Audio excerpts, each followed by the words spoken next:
Cérémonie émouvante ce samedi à Carrières-sous-Poissy. Un square a été renommé au nom de Clarissa Jean-Philippe, la policière tuée à Montrouge par Amédi Koulibaly. Élus, familles et riverains sont venus lui rendre un dernier hommage.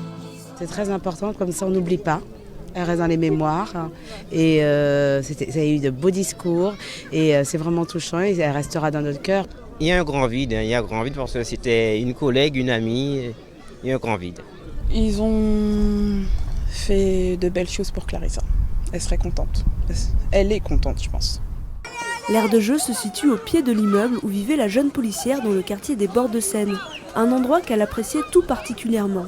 La mère de la jeune fille, qui a fait le déplacement de la Martinique avec son fils, se souvient.